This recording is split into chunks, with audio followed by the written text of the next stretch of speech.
وطنان عزیز سلام. امید است به سلامت باشید.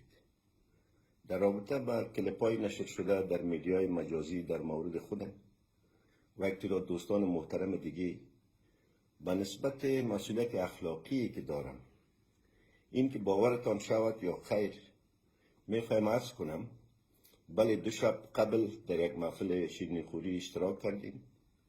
محفل عام بود. یک تعداد وطنان محترم ما از جای مختلف افغانستان حضور داشتند. هیچ نوع حرکات و یا مراسمی که خلاف کلتور افغانی بوده باشد وجود نداشت. موزیک زنده موجود بود.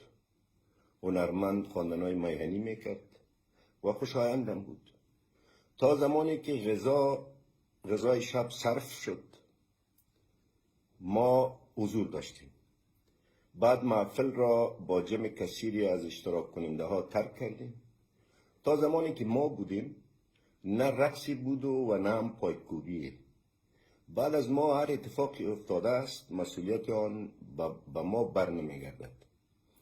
گرچه از کلیپ ها به وضاحت معلوم می شود که 2 کلیپ جداگانه را از 2 صحنه متفاوت در یک پیوند با هم مرتبط کردند که واقعیت ندارند. ما شاید حد که حرمت کردن افراد از طریق فضای مجازی با راه اندازی مسائل جعلی بوده ایم. این هم به همان سلسله صورت گرفته. کسانی که این کار را کردند و میکنند نزد خداوند متعال و وجدان جمعی مردم ما مسئول هستند. خداوند ایشان را هدایت کند. از مردم خود تقاضا میکنم که قربانی چنین توطئه ها و صحنه‌های ساختگی نشوند. در گذشته هم من در محافل رقص و پایکوبی اشتراک نکردم و حالی هم خرد انسانی و حالات فعلی اسفبار وطن ما. هر انسانی که اندکترین احساس انسانی در وجودش زنده باشد دست به چنین عمل نمیزند، در حالی که از حال ملک، حالت اسفناک، فقر رو به سود مردم، فشارهایی که مردم هر روز متقبل میشه، مرگ و میر رو به افزون مادران و اطفال، کمبود دوا و ملزمه و همچنان سلب آزادی‌های فردی و اجتماعی هستم. جهت ادای دین و رضایت خاطر خداوند متعال هر روز سعی من این است که چگونه به مردم خود خیر برسانیم.